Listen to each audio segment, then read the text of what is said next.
जी अस्सलाम वालेकुम। कैसे हैं बच्चों? आज का हमारा लेक्चर है डाइजेस्टिव सिस्टम निज़ाम और ये लेक्चर मोस्टली यूज होता है पंजाब मेडिकल फैकल्टी और पंजाब फार्मेसी काउंसिल के सारे मुश्तरका एनाटॉमी में ये आता है। एनाटॉमी फिजियोलॉजी में ये लेक्चर्स दिया जाता है और मोस्टली जो लैब टेक्नोलॉजी वाले होते हैं, ऑपरेशन थिएटर टेक्नोलॉजी वाले होते हैं, डिस्पेंसर टेक्नीशियन होते हैं, इवन के एलएचबी सीएमडब्ल्यू कम्युनिटी मिडवाइफ में भी ये लेक्चर यूज होता है।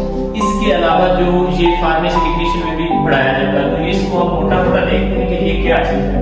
डाइजेस्टिव सिस्टम निजाम है। सबसे पहले हम किस साइड से स्टार्ट करते हैं जी? माउथ, जो इसका ये बराउनी एरिया होता है इसको माउथ बोलते हैं। और ऑरल कैविटी एक लफ्ज यूज हुआ है, जो नाक और मुंह के अंदर खाली जगह होती है ना, जो हमारा अंदर तालू होता है, पंजाबी जुबान में से बोलते हैं, उसको हम ऑरल कैविटी कहते हैं। उसके बाद आता है जी टंग, जुबान आती है। जुबान का काम क्या होता है? लुब्रिकेट करना। कोई भी चीज हम खाते हैं तो इसके अंदर सलाइवा मिक्स करके लुब्रिकेट करके खाने को अंदर ले जाने में हमारी हेल्प करता है। अब इस जगह पे 2 3 4 ग्लैंड आते हैं। स्लैवरी ग्लैंड्स लफ्ज यूज हुआ है, जिसे बोलते हैं लौंगे दहान बलूत जो होता है ये वाला। इसमें आगे मजीद ये ग्लैंड है, ठीक है। प्रोटीन ग्लैंड है, सबक्लिनिकल ग्लैंड है और सबग्लैंडर ग्लैंड है। ये सारे इसके अंदर ही होता है। उसके बाद आता है फेरेंक्स। फेरेंक्स को होता है जो खुराक की नाली होती है। यहाँ पे एक लफ्ज फेरेंक्स भी यूज होता है जिसको हम सांस की नाली बोलते हैं। ये फेरेंक्स जिसके थ्रू खुराक खाई, जुबान ने उसको लुब्रिकेट किया और उसके बाद वो खुराक हमारे मेदे तक पहुंच जाती है। उसके बाद आता है इसोफेगस। इसोफेगस ये होता है जहाँ पर खुराक की नाली बिल्कुल मेदे के दरमियान से साफ जुड़ रही होती है। उसके बाद लीवर आता है जी, जिगर। मेदे के साथ जिगर का क्या काम होता है? कोई भी चीज खाते हैं डिटॉक्सिफिकेशन हमारा जिगर करता है। मिसाल के तौर पर हमने कुछ ज्यादा मीठा खा लिया तो जिगर ने काम करना है। अगर हमने कुछ ज्यादा जहरीली चीजें, मतलब कि कोई बंदा जहर भी पी लेता है तो जिगर ने काम करना होता है। लीवर ये इसका असेसरी आर्गन होता है निजाम का। उसके बाद आता है जी स्टोमिक।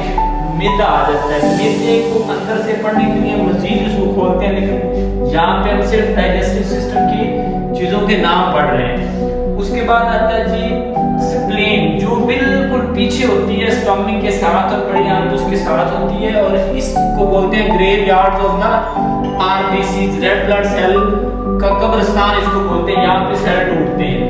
उसके बाद आता है जी gall bladder. Gall bladder attach होता है हमारे लीवर के साथ, जो हमारा होता है जिगर। इसका काम क्या होता है? ये स्टोरेज ऑफ बाइल, यानी जिगर ने बाइल बनाई और इसमें गॉल ब्लैडर यानी पित्ते में स्टोर हो गई।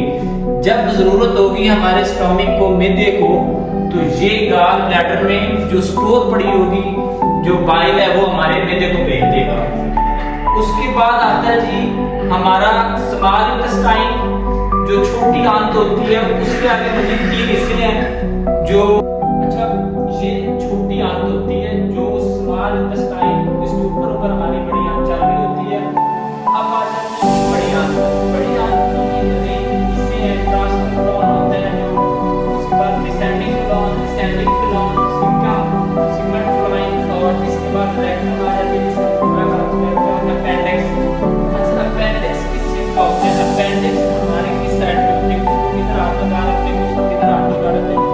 अपेंडिक्स हमारी बड़ी आंत का एक बड़ा हुआ हिस्सा है और ये राइट साइड पे होता है अपेंडिक्स। हाँ, अपेंडिक्स जब हो जाए तो उसमें कोई खुराक के अंदर, इस खुराक की नाली के अंदर ये वाली जगह पे, तो क्या होगा कि इसमें इसे वापस जाने का रास्ता नहीं होगा, ठीक है।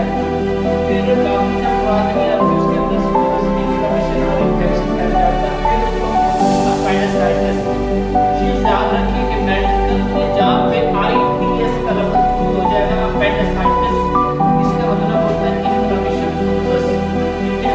हेपेटाइटिस का लफ्ज यूज करते हैं हेपेटाइटिस बी और हेपेटाइटिस सी, और आईटीएस बोलते हैं इन्फ्लेमेशन और सोजश। मेडिकल में जहाँ पे भी आपको आईटीएस का लफ्ज यूज होगा वो होगा इन्फ्लेमेशन सोजश। तो ये अंश है जो बराउनी खराब होता है जिसके इस सिस्टम को आप सभी बच्चों ने पढ़ना है, चाहे फार्मेसी का, सभी का सेम है। तो ये सिस्टम का थोड़ा सा चीजें हैं वो हमारे साथ कांटेक्ट कर सकता है 0305738007 इंशाल्लाह मिलते हैं एक नई वीडियो के साथ।